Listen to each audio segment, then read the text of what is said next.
मित्रों नमस्कार। आपने इंडस्ट्री नाम सुना है। औद्योगिक विवाद अधिनियम की धारा 1947 की धारा 2J में इसे परिभाषित किया गया है। औद्योगिक विवाद की परिभाषा जानने के पहले आपको इंडस्ट्री की डेफिनेशन जाननी चाहिए। इंडस्ट्री क्या है?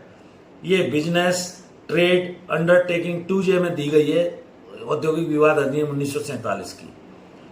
और मैन्युफैक्चर और calling of employer and industries and any calling service, handicraft, industrial occupation, employment of workman, ये सब चीज़ें इसमें कवर होती हैं 2J में, जो इंडस्ट्री की डेफिनेशन है। इस इंडस्ट्री की डेफिनेशन को समय समय पर हमारे सुप्रीम कोर्ट के द्वारा इसकी विवेचना की गई।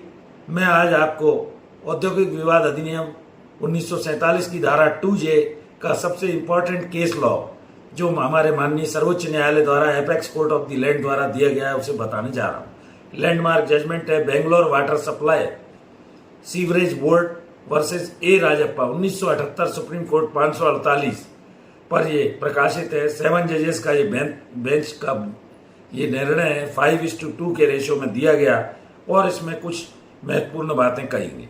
ट्रिपल टेस्ट जो आपको जानना चाहिए, establish and dominant nature test also established. इसमें इन्होंने ये कहा कि जो उद्योग है उसमें सिस्टमेटिक एक्टिविटी होनी चाहिए। इंडस्ट्री के अंदर सिस्टमेटिक एक्टिविटी का होना आवश्यक है।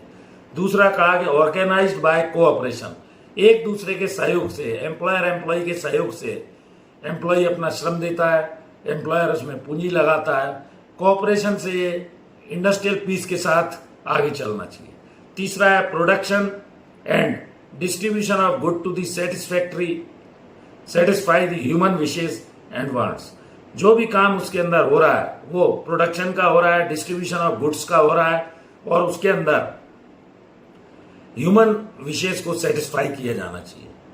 ये इंडस्ट्री की डेफिनेशन में 3 चीजें उभर कर आई। सिस्टमेटिक एक्टिविटी हो, ऑर्गेनाइज्ड बाय कोऑपरेशन, एक दूसरे के कोऑपरेशन से हो, और प्रोडक्शन जो भी हो रहा है या डिस्ट्रीब्यूशन ऑफ गुड्स वो ह्यूमन विशेष को सेटिस्फाई करने के लिए हुआ हो। तो इस तरह से जो भी ऑर्गेनाइजेशन प्रॉफिट गेन सिस्टम, अर्थात प्रॉफिट यानी लाभ कमाते हैं, matter organised by the cooperation, एक दूसरे के एम्प्लॉयर एम्प्लॉय के रिलेशन, जैसा मैंने अभी बताया, it is a fight between 2 thoroughly unequals, असमान पक्षों का झगड़ा है। और सुप्रीम कोर्ट ने समय समय पर निर्णय दिए, लेकिन अभी तक बेंगलोर वाटर सप्लाई का जो इंडस्ट्री के संबंध में वर्जन आया और जो बातें कही वो लागू है।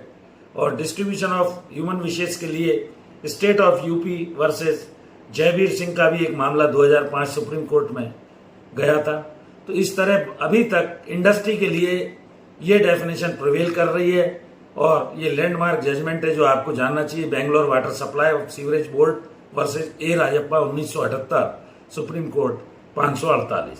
तो इस तरह बिजनेस, ट्रेड, अंडरटेकिंग और manufacture, calling of employer includes any calling service, handicraft, industrial occupation, employment आदि पर ये इंडस्ट्री का जो डेफिनेशन है ये लागू होता है।